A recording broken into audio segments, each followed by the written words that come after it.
Yeah, welcome everyone to this webinar. We've been doing this monthly for nearly 2 years now, over 2 years.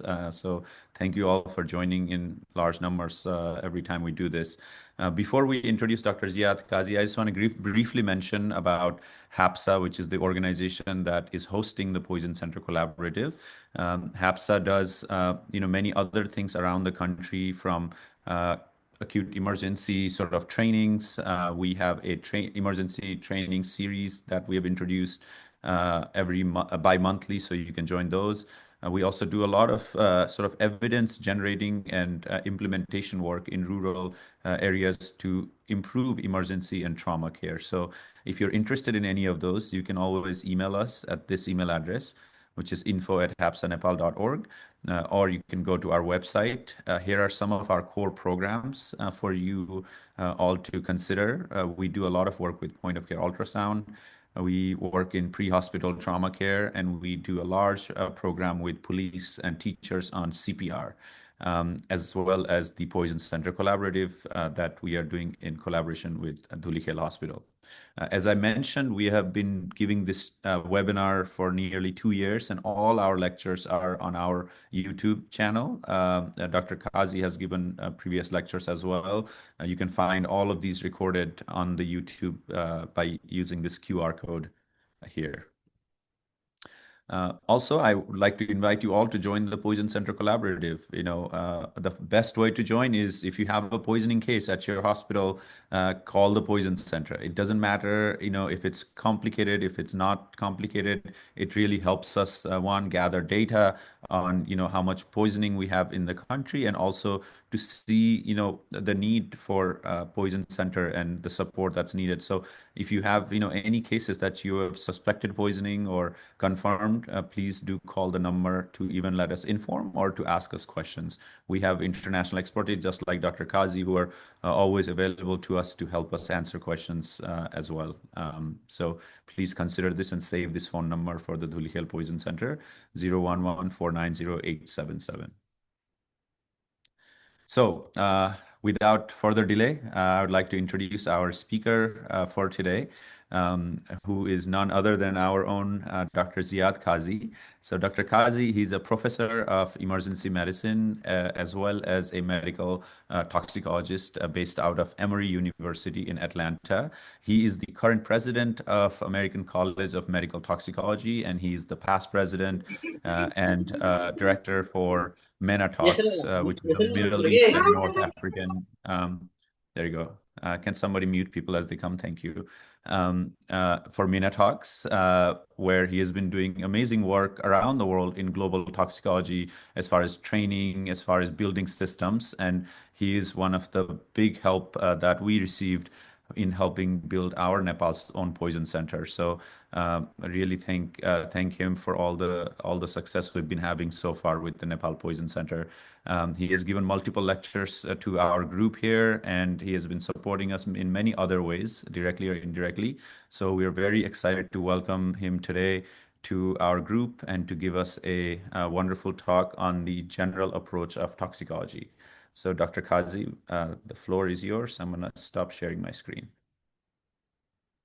Thank you, Dr. Karel. The pleasure is mine. I don't consider myself a guest. I consider myself part of the team. And I look forward to working with you on your future consultations. Please remember to reach out, because you always get benefits from reaching out to other colleagues, not just experts, other colleagues as well. Sharing information about cases you are seeing is always enriching to you and improves the care of your patients. And some of the most experienced toxicologists are the ones that share cases with others, because we can always learn from these mysterious presentations, rare presentations that always benefit from a group approach. Today, we are going to discuss the general approach to an acute overdose in your emergency department, an acute unknown overdose. How to approach these unknowns and what can you do as you get more information about the substance. Before I do that, I wanted to maybe just point your attention to a conference that we are organizing with MENA Talks and Emory University as well as the American Academy of Emergency Medicine, Mediterranean Academy of Emergency Medicine, MAEM, in Tbilisi, Georgia. If you're interested in summer, you can join us for this conference. It's going to be an in-person conference. This conference, the primary organizer is the Center for Advanced Emergency Care that organizes the Frontiers in Advanced Emergency Care annual conference. That Dr. Ramo was a speaker at before, as well as we've had some colleagues from Nepal present at that conference. So this center is not strange to Dr. Ramo and others. We conduct, in addition to the conference, hybrid certificate programs that train people in advanced emergency care, but also in clinical toxicology. And we are currently recruiting our third class, and I hope that we'll be able to have somebody from Nepal in the future. This is a hybrid one-year program. Includes lectures online, research, clinical consultation, as well as an in-person rotation. If you are interested in learning more about this, you can ask Dr. Ramo about it, or you can ask me. I'll have my email at the end of the presentation. For the conference, again, it's going to be in July in Tbilisi, Georgia, the Republic of Georgia, a beautiful country with beautiful mountains. Similar to what you would imagine Nepal also would be, with beautiful nature. Also a vibrant city of Tbilisi and variety of attractions there. And you can see here, there'll be, if people are interested in registering from Nepal, we're happy to provide support in terms of reduced registration rates that we have offered also for other colleagues from around the world. It's going to be a two-day conference with 2 tracks. One of them will be complete toxicology. The other one is going to be advanced emergency care. We will also have the sponsorship by the Organization for Prohibition of Chemical Weapons, OPCW, and we will focus with them on the topic of toxins like ricin, botulism, ciguatoxin, all the tetrodotoxin, and others. So if people have any questions, you can go to our website and learn more about it on the website. Now let's move to our presentation today. Dr. Karel asked me to talk about the emergency department approach to the acute overdose. And let's see the file. Here is the file. And I want to try to make this a little bit interactive if I can, or at least case-based if I can, so that we can really learn from this, these slides, the basic information that is important to managing these cases. This is important to recognize first that an acute overdose patient is often unreliable because they are suicidal. So they're trying to kill themselves. So they will not maybe tell you the truth. They often can be unconscious or lethargic and unable to give you accurate information. So it's essential for you to gather as much information as possible from anybody, particularly the ambulance that is bringing the patient or family members. So like please, try to get this information quickly before they leave the hospital. Sometimes the ambulance comes in, drops off the patient and leaves, and you may miss information. In Atlanta, we have electronic medical records. So we often rely on electronic medical records, or we can call other departments in the hospital that I'm showing here. We can get some psychiatric files of these patients that often have mental health problems to try to see what medications they're on, what they've done in the past. We also try to find out where are the bottles that, that contain the pills that maybe this person has taken. So getting the bottles is essential. Often our ambulance colleagues, they don't bring the bottles. So asking them what you saw, did you bring the bottles? Where are the bottles? Can somebody call the home and tell us what they found in the house? I think is important. We often also forget to ask about the environment where the patient was found. Is this a cold weather where there's a generator heating the place with carbon monoxide being released? Is this an environment where there's a chemical industry, and potentially here is a chemical exposure, not a suicide? So asking a question about where this happened is often forgotten but important. And occasionally it can be revealing for the mystery. And then also checking the patient's belongings. What do they have in their pockets? What do they have, that we can see and, investigate what they may have ingested or taken. Now, after we get the history that we need to get, we do our physical exam. And physical exam for us is also important part of the investigation because we look for specific signs on exam that point towards a category of poisons. We cannot go more specific than a category, but sometimes the category is useful and you can later on confirm it. But remember though that these categories may be overlapping, may be absent, may be wrong. So don't rely on them 100%. So use them, as we say in the US, use them with a grain of salt. So if somebody is febrile after an overdose and a fever, there are some medications that cause that, like salicylate or aspirin, cocaine, or anticholinergic drugs like diphenhydramine, for example, or Jimson weed, which is a plant, Datura samonium. If they are hypothermic, they must have some event where they were sedated or vasodilated. We see that with opiates or opium. We see that with barbiturates and other types of sedatives. Someone that comes in with severe hypertension may have taken a stimulant like cocaine or amphetamine and other sympathomimetics.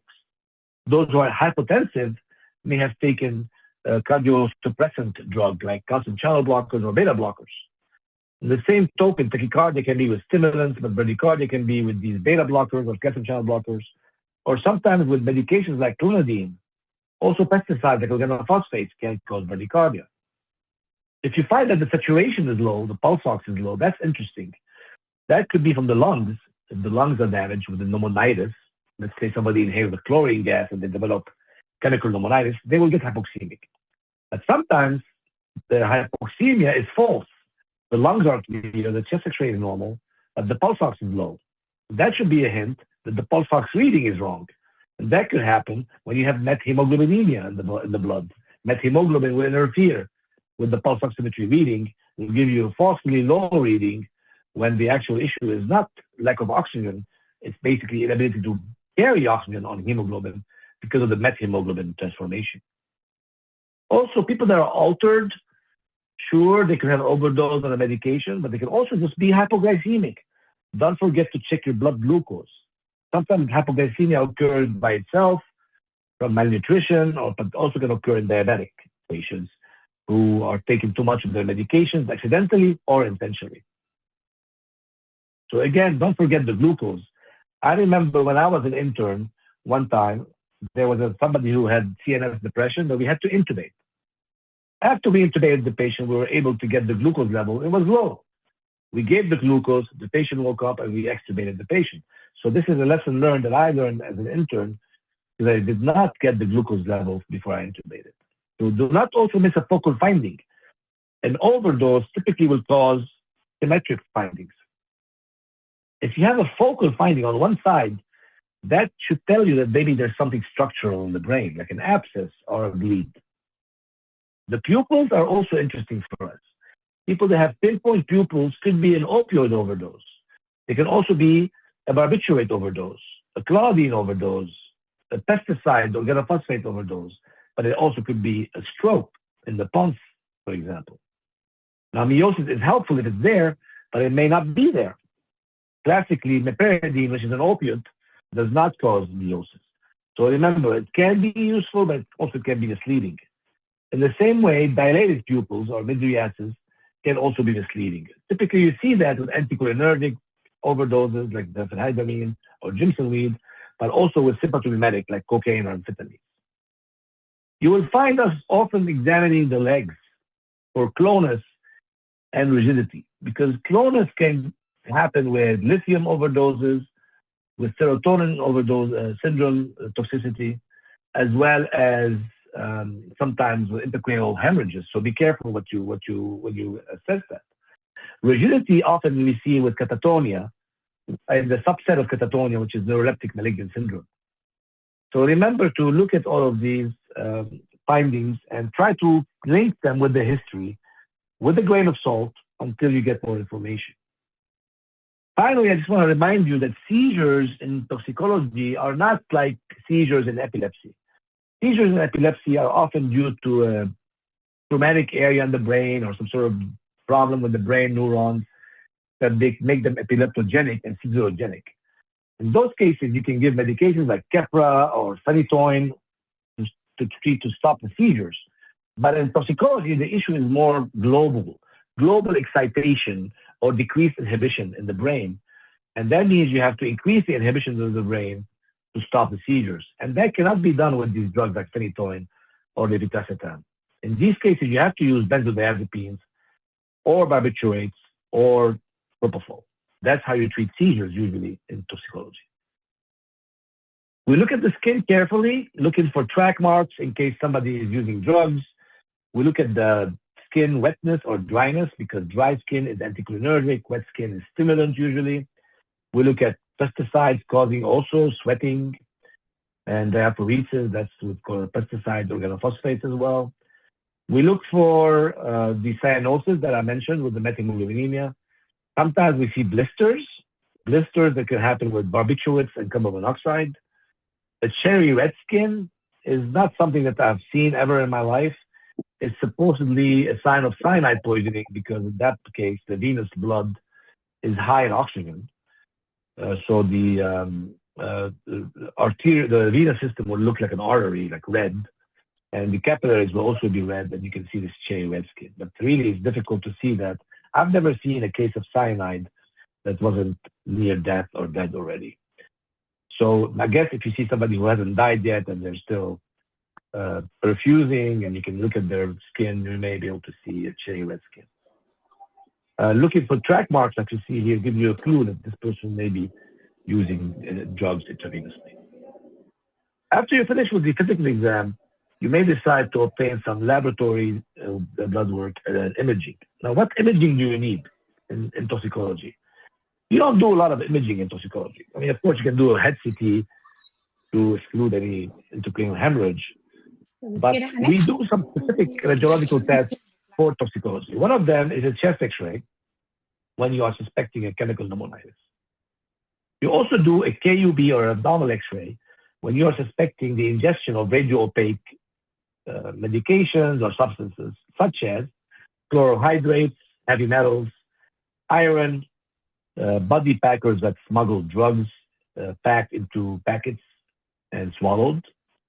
Some medications that are extended release medications or enteric-coated medications. The preparation may contain some plastic that's radio-opaque that you see. And then finally, you may do this to look for bezoars. You may get an X-ray to look for bezoars, which are concretions of drugs that may displace the gastric bubble. Now, that displacement of the gastric bubble is so difficult to see that it's fallen out of favor. And currently, it's much better to get a CT scan to look for these concretions. Potentially, you see them on the CT scans without contrast. The chest X-ray is also useful to see the pneumonitis that can develop with certain unique overdoses. For example, this is a normal chest X-ray, and this is a few hours later in the same patient who has an overdose of an opioid, and then we had given her naloxone because she was developing respiratory depression. So opioid-induced pulmonary edema can be seen. It's non-cardiogenic. It may be due to the opioid itself. Some people say maybe it's related to the naloxone administration, but in general, it's more believed that it's due to the opioid respiratory depression, causing maybe some sort of neurogenic response leading to the non-cardiogenic pulmonary edema.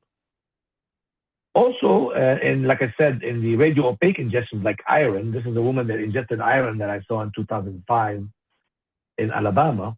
You see the iron in the stomach, and like I said, you can do a CT scan, which is much better, and you can see the iron in the stomach right there. Of course, this woman, we had to give her whole bowel irrigation with polyethylene glycol because charcoal does not bind iron. So we had to just increase the elimination of her effluent to her intestinal tract by giving her go-lightly, which is whole bowel irrigation. And you can see the repeat X-ray several hours later showed a significant decrease in the radiopacity in her stomach. This is an example of drug smugglers. These drug smugglers swallow all these packets filled with opiates or amphetamines, and they try to smuggle them through the border. What you see on X-ray is the air inside these packets. So you get to see the contour of these packets on an X-ray. After you finish the imaging discussion, then you think about the EKG. The EKG is also very important for us because it's free of charge, it's not expensive, and it can give us a lot of clues about specific findings that point towards specific substances, some of which is dangerous. For example, we look at the lead AVR and we look for the shape of this QRS complex in lead AVR and see if it has a terminal R wave that is greater than 3 millimeters. We also look at the size of the QRS itself. This QRS more than 100 milliseconds wide makes us think of a tricyclic antidepressant or a sodium channel blocker. At the same time, if we see a bidirectional ventricular tachycardia, we think of digoxin. If we see an atrial fibrillation or atrial flutter with a slow ventricular response, we think of digoxin as well.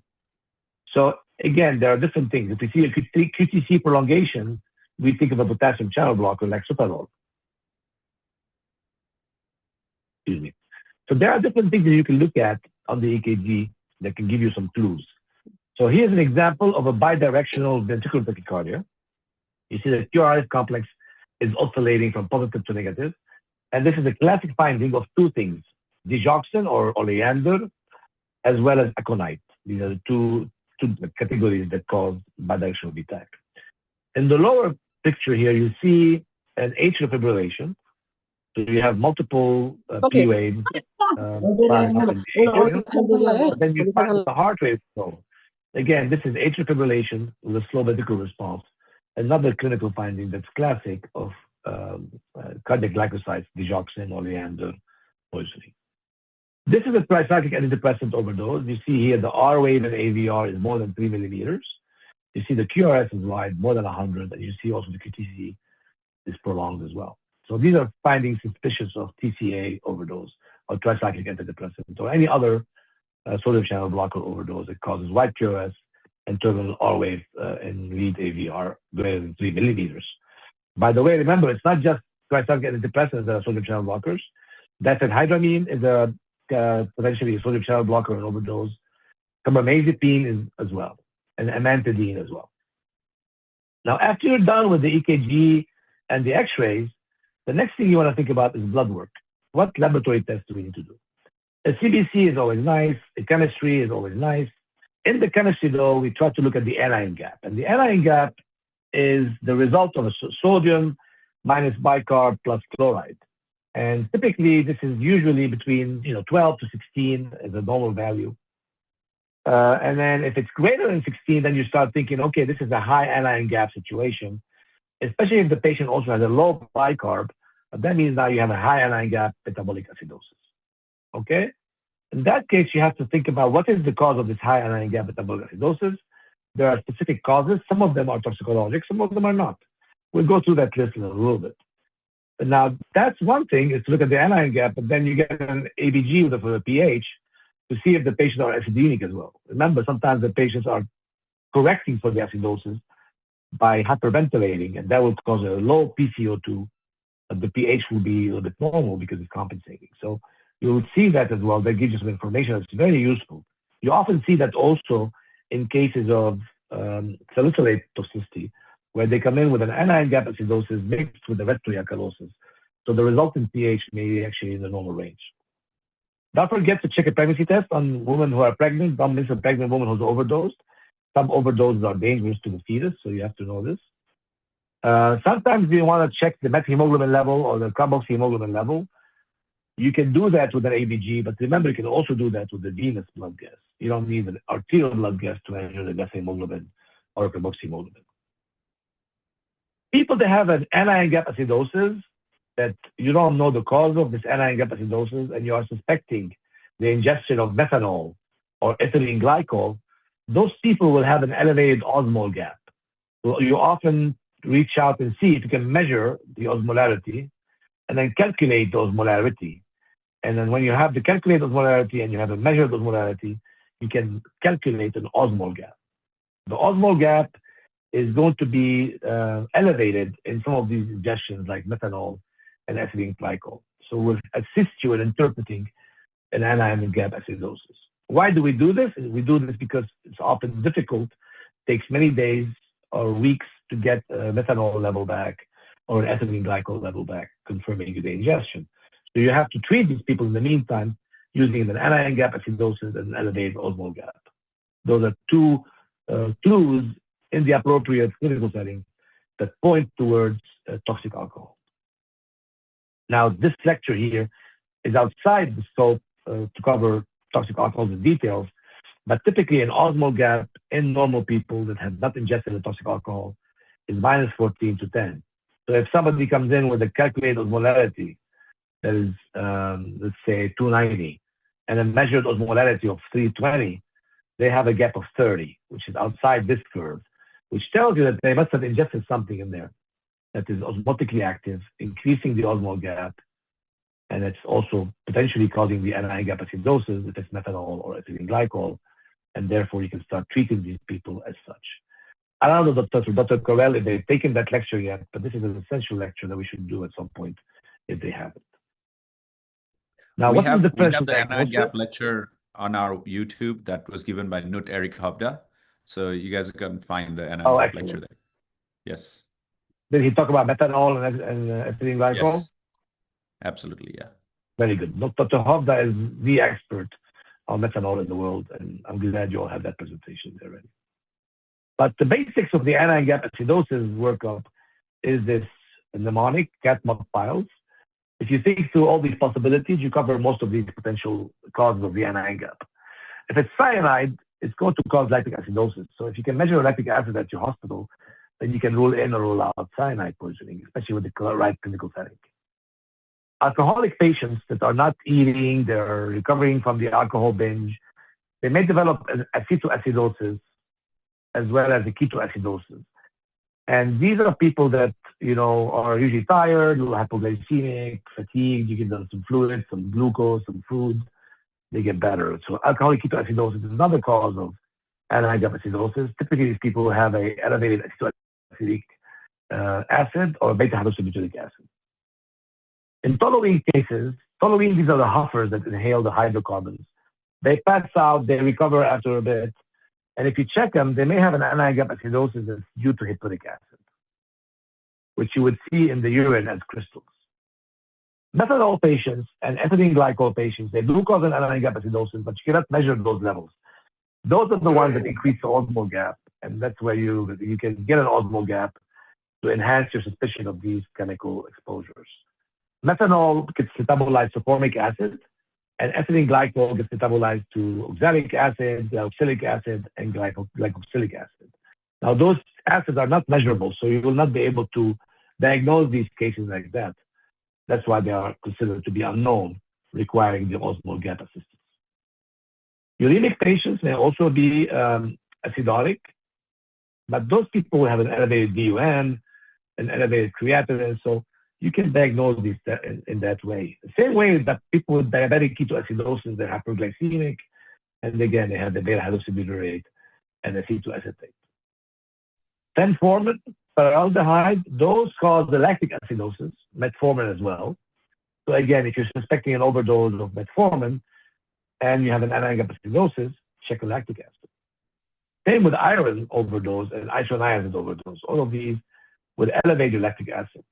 So as you see, lactic acid is another blood test that is very useful in toxicology because it can exclude or include any of these different substances that explain an anion gap acidosis. But again, you're frustrated by ethylene glycol, by methanol, because those form acids that are not measurables, and that the parent compound, methanol and ethylene glycol, are also difficult to measure. So you have to treat empirically just based on an anion gap acidosis, an elevated osmolar gap, and the clinical suspicion. Finally, salicylic acid is and that acid is salicylic acid, and you can measure salicylate levels. Can you measure salicylate levels in Nepal? Right or no? Do you know, Dr. Correll, if you can measure salicylic acid in Nepal? You can measure salicylate level, I know, in some major hospitals, but I'm not sure if, it's not widely available. I don't know if anyone working in maybe some rural areas, if you can chime in. I know if you can't measure it, you have to rely on the acidosis. Remember, salicylic acid can also cause lactic acidosis a little bit too. Yeah. Something, so. No? Okay. Now, finally, before we conclude the laboratory investigation, we often get an acetaminophen level. an APAP level. Why do we like to get an APAP level? Because APAP toxicity is very common. It's often asymptomatic. It can be lethal and has an antidote. So it would be a shame to miss it.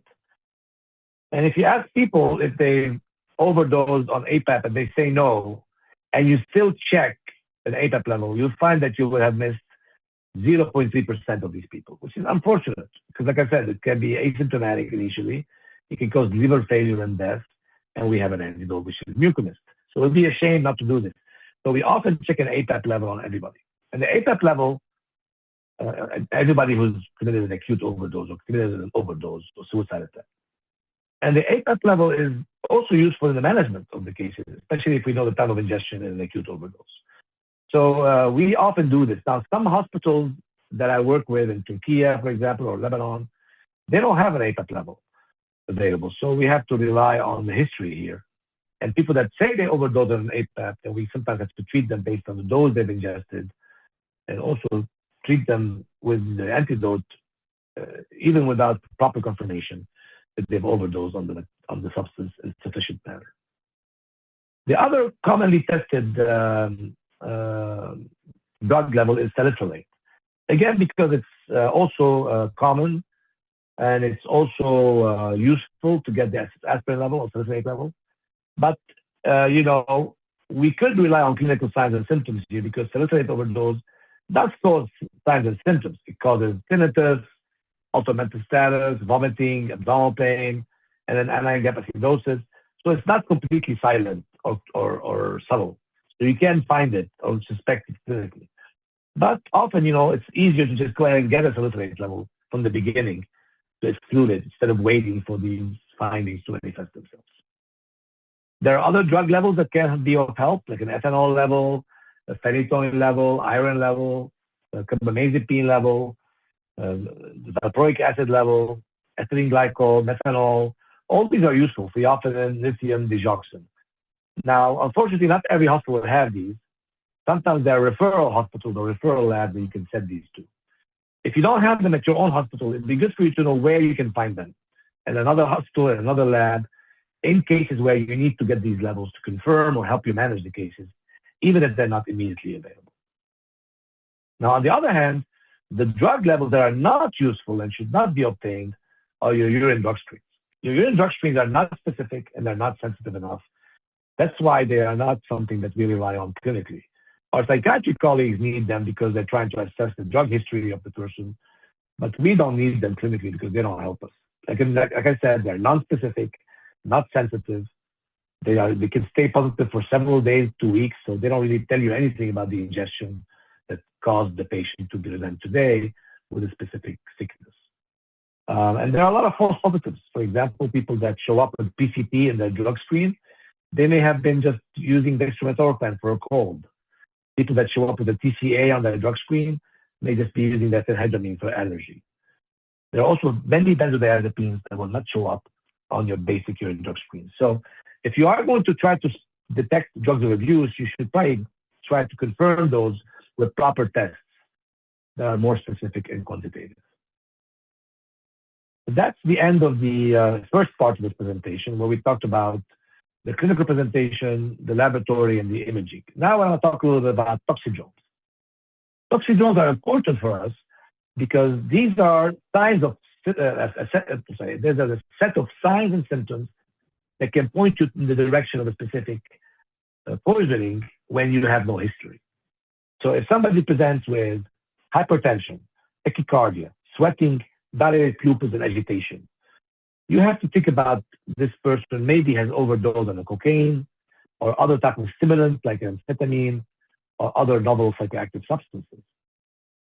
If they come into the same picture, but they are dry-skinned, now you are thinking they have overdosed on an anticholinergic toxidrome like diphenhydramine, antihistamine, as well as ginsengweed, which is a plant containing datura stramonium. There are other plants as well that contain anticholinergic substances that people can ingest. And these people are easily confused with a sympathetic toxidrome. However, they have a dry skin, decreased bowel sounds, and urinary retention. If you look at them more carefully, you may find them seeing different images, hallucinating with different images in front of them, images of people that are small in size that they see floating around the room. We call those Lilliputian hallucinations.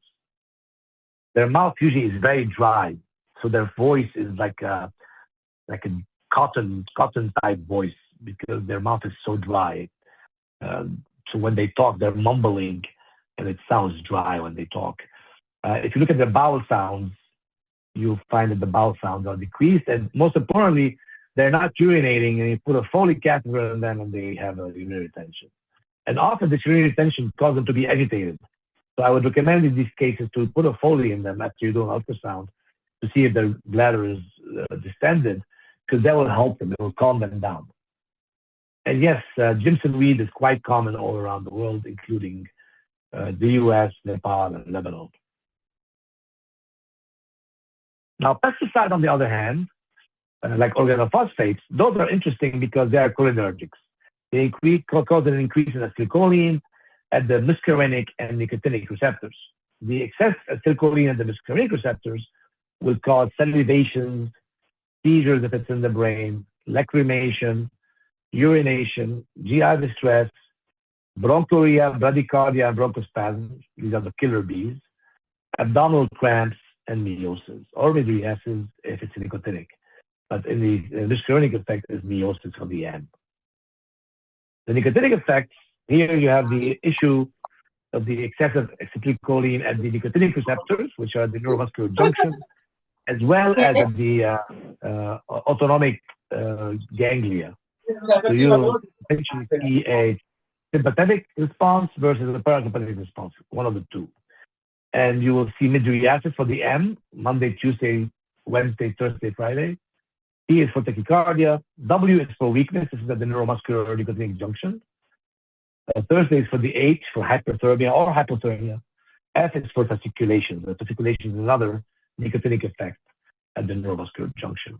And remember, cholinergic syndrome can be seen with organophosphates, carbamates, and nerve agents. Now remember, some pyrethroids can cause a little bit of a cholinergic syndrome, so be careful with it, as well as a herbicide called 2,4-dichlorophenoxyacetic acid, or 2,4-D, can also cause some cholinergic findings that can confuse people who are just seeing a patient with an ingestion of a pesticide, which is unknown. It could be a pyrethroid, it could be an organophosphate, a carbamate, it could also be a herbicide like 2,4-D. The opioid syndrome, now here you have somebody who's lethargic, pinpoint pupils, hypotensive, hypopneic, bradycardic, and hypothermic.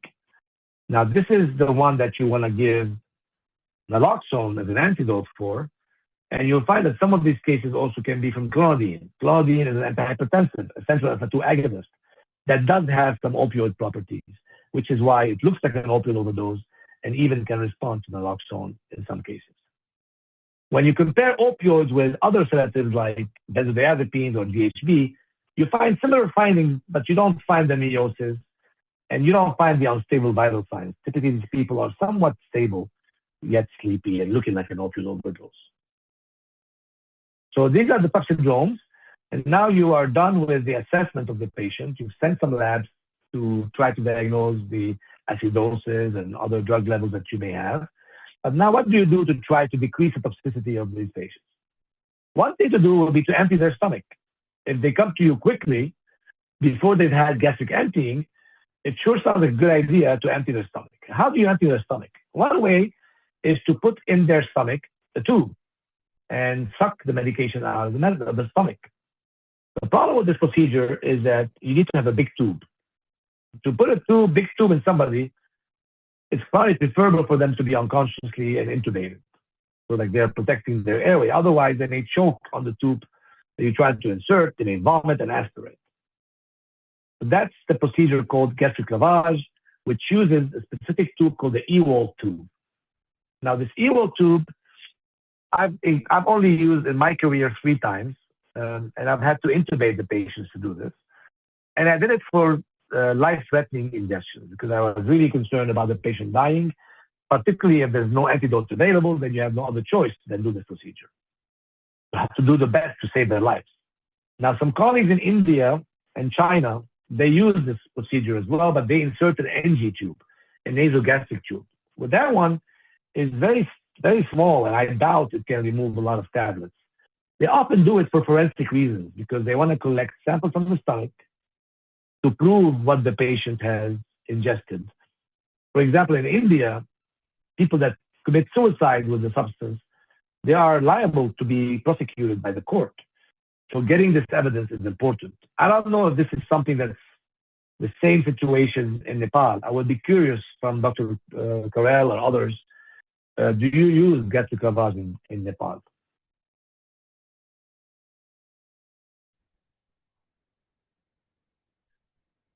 Anyone practicing Dr. in Karel, Nepal anybody? want to comment? I know my colleague on the call is Dr. Özlem Bulbul from Yes, Turkey. Dr. Kazzi, we do use gastric decontamination via gastric lavage. You do. You do. Okay. Depending on the poison. Special tube or just the NG tube? We mostly use the NG tube. You use a special tube? That's correct. NG tube? Yeah, yes, doctor. And are That's they used for the court for prosecution later on? I don't have any experience of them being used for the prosecution for the court. Rather, they are used as a tool for gastric decontamination. They might later be used as evidence. Yes, most of the Dr. Kazzi, all the poisoning cases in Nepal are medical legal cases, so it's important to collect evidence if there are like any legal issues. So they usually collect the samples, so like but India. it depends on like in India, since every poisoning case is a medical legal case and has to be handled by the police officers. From a medical perspective, thank you. Because that makes more sense because the NG tube is so small, I doubt it can suck back tablets. The procedure of the EWALD tube, E-W-A-L-D, this is the name of a person who discovered it, is different because it can lavage the stomach, but the pills have to still be in the stomach, and it's a difficult procedure that has some aspiration risk. So when this procedure was studied in a proper double-blind study, it was shown that it didn't make a difference. This is why, sorry, I don't have the reference here. But when the study was done, it showed there was no difference if you did the lavage or not. So that's why it stopped being used, except when you have a severe ingestion poison within 1 hour. After 1 hour, it's not recommended. And particularly if the substance is not that dangerous. Charcoal, on the other hand, is found to have superior efficacy. Here's the study by Dr. Pond in Australia. When they compared charcoal versus lavage and charcoal, there was no significant difference. So charcoal is as effective to gastric lavage. Now, of course, if you're trying to do this to collect samples, that's a different story. And charcoal, we'll talk about it in a little bit. There's a new study on this that I've asked Dr. Karel to share with everybody. It's an expert consensus statement about the use of charcoal as a decontamination as well as an enhanced elimination technique. Ipecac in the past was used in the US to induce vomiting. That's another way to empty the stomach, but it caused also aspiration, delay in presentation to the hospital. And Ipecac itself was being abused by people, so it's no longer being recommended and was pulled off the market. So going back to charcoal, the dose of charcoal is 1 gram per kilogram or 50 grams. And you give it within 1 to 2 hours after the ingestion. This is the new guideline that you can see. Of course, if somebody has ultra-mental status, or that's probably not a good idea to give them charcoal because they may aspirate it. If somebody has ileus, also you may have a relative contraindication to giving charcoal, but if you need it, you give it in these cases as well. You may give a second dose of 50 grams of charcoal afterwards. Sometimes you feel like you need to give more because the overdose was large, and sometimes it's difficult for somebody to take 100 grams of charcoal at once. So you give them 50 and then you give them a break and then you give them a second 50 after a couple hours. And that charcoal is great. You give the first dose with sorbitol, which is a cathartic to induce a bowel movement. And unfortunately, it does not bind metals. It also does not bind lithium or iron, so you don't use that in these cases. If someone ingests a toxic substance like an acid or a base, that's also a bad idea to give them charcoal, because they may be perforated, they may vomit, and also because when you do an endoscopy, it will block the view of the endoscopy. So that's kind of the spiel about charcoal. Now, once the medication is absorbed into the body, some medications are recirculated into the intestinal tract via enterohepatic circulation. Those drugs like digoxin, carbamazepine, tricyclic antidepressants, these drugs are known to recirculate by enterohepatic circulation. In those cases, you may try to give them more charcoal later on to bind these substances in the gut. You may also use more than one dose of charcoal in cases where you have extended release formulation. Now, if you're looking at a situation where you have a metal ingestion and you know charcoal doesn't work, then you can give whole bowel irrigation with polyethylene glycol, which is a isotonic solution, isoosmotic solution that's given by NG tube at a rate of 1 liter per hour, which causes enhanced elimination of all the medications from the intestinal tract to the stools. And this procedure you can do up to 6 hours after the ingestion. And it's particularly useful in these cases where you have metals, like I said, or lithium. And it's also useful when you have drug packets or extended release preparations that are ingested. So either you do this or you do the multi-dose activated charcoal, like I mentioned, in the cases where you have these drugs that have enterohepatic circulation or drugs that are extended release. And multi-dose activated charcoal is, again, giving more charcoal over the next 3 to 4 episodes every 4 hours. So maybe over 12 hours, you get 3 more doses of charcoal just to bind any drug that is recirculating in the intestinal tract. In some cases, like the case of salicylate overdose, you can enhance the elimination in the kidney, in the urine, because salicylic acid is a weak acid. And by alkalizing the urine, you can create a trap for the salicylic anions when they're excreted in the kidney to stay in the urine and be excreted out of the body. To alkalize the urine, though, you have to have a normal potassium in the serum. Otherwise, the low potassium in the serum will counteract your efforts to alkalize the urine, and therefore you must maintain the potassium of 4 milliequivalent per liter in the serum as you're alkalizing the urine by giving sodium bicarb IV infusion. And when you start the IV bicarb infusion, remember your target is a urine pH of 8. You have to be checking the urine pH on a regular basis and checking your serum pH to make sure you don't overshoot and become alkalemic. At the same time, you also monitor the potassium and replete it accordingly. Otherwise, if the potassium is 3 or 3.5, you will not be able to alkalize the urine successfully. Finally, you can also dialyze people. That's the best way to remove the material from the body and enhance elimination. Unfortunately, you can only dialyze medications that have a low volume of distribution, low size. And nowadays, though, we have more advances in hemodialysis where you can dialyze larger substances. You also want to see if the substance is bound to albumin. Because if it's bound to albumin, it will not be dialyzable. Unless there's too much of it, and there's not enough albumin to bind all the substances, then you have some extra substances not bound to albumin that you can dialyze. Example of that is dialyzing phenytoin. Phenytoin is albumin bound, but when you have an overdose of phenytoin, you'll have enough phenytoin not bound to albumin, and you can potentially dialyze it that way. Same thing with sulfuric acid. Hemoperfusion is another technique where you use a charcoal cartridge. We don't have hemoperfusion in the United States, and therefore we don't use it. But I know some colleagues in Vietnam, for example, in Thailand, they have hemoperfusion. I'm not sure what the situation is in Nepal.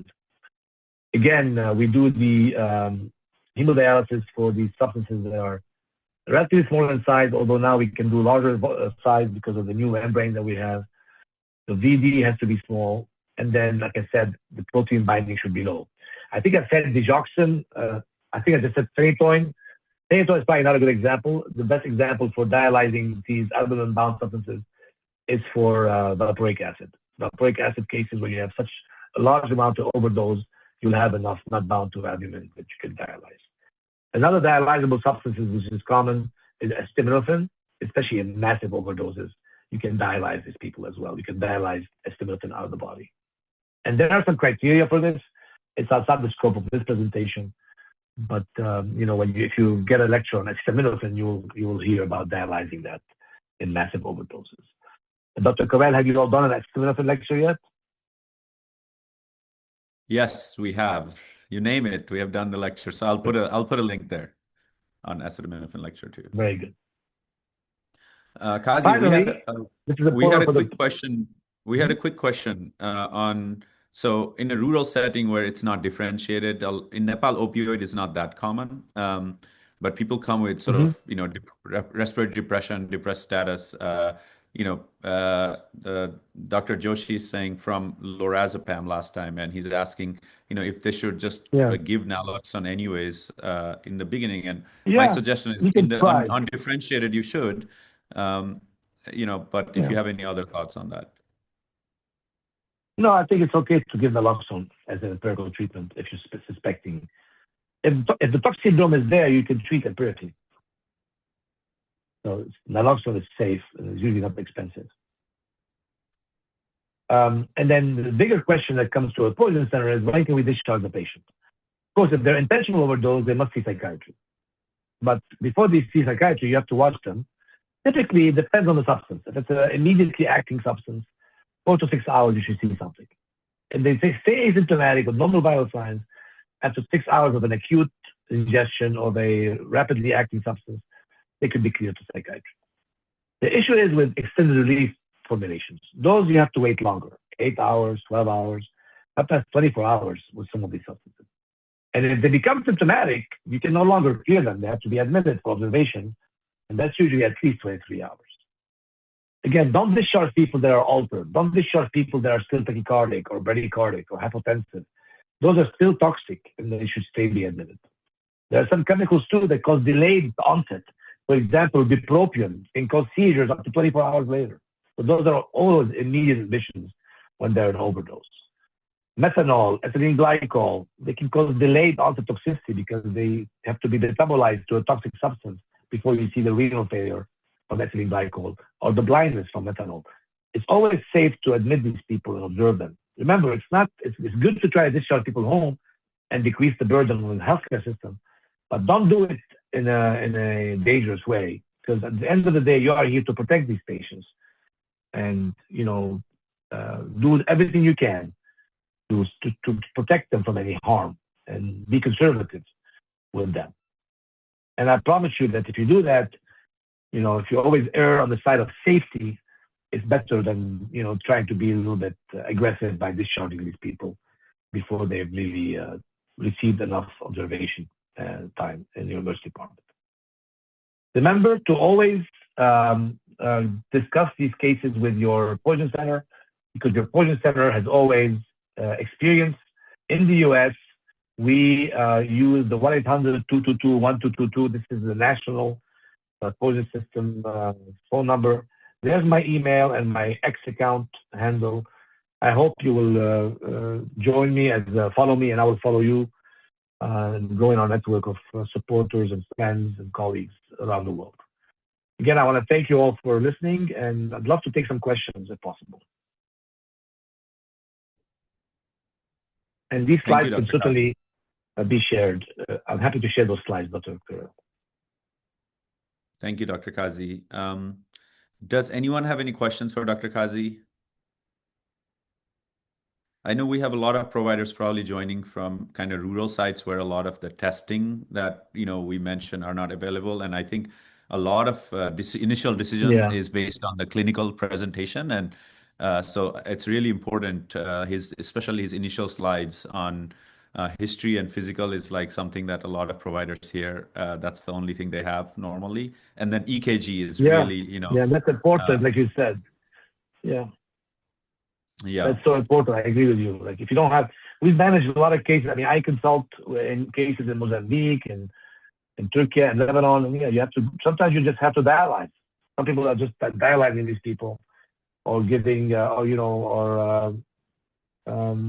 with the mucomist for acetaminophen without the level. You have to. I'm sharing with you the slides, Dr. Khaled, so you can share them with that. Thank you. Thank you. Hopefully we can visit Nepal in the future, huh? Yeah, we're planning, for everyone's awareness, we are hoping to bring Dr. Kazzi to Nepal in December, hopefully for a toxicology meeting. So you'll hear more information on that soon. Any questions, anyone? See you soon in Atlanta. Okay, if no questions, we'll just close this out. Before we close, I just want to mention to everyone that we are hosting a rural trauma conference at Bayalpata Hospital on May 8th and 9th. There will be let me see.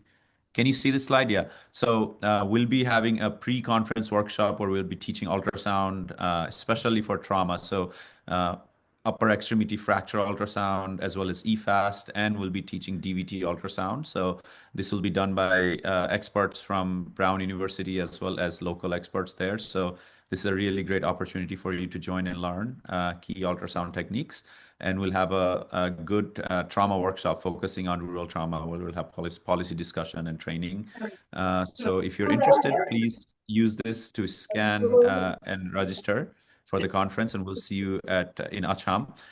With that being said, I would like to thank Dr. Ziad Kazzi for his wonderful presentation, like always, and for his support to our group. Remember that he runs the acute emergency care. So he shared the conference through Emory, where they have two things. There's a conference happening in Tbilisi. Also, they also have a year-long fellowship that they do for toxicology. So if you want to get trained in toxicology, that's a great opportunity. So you can look it up.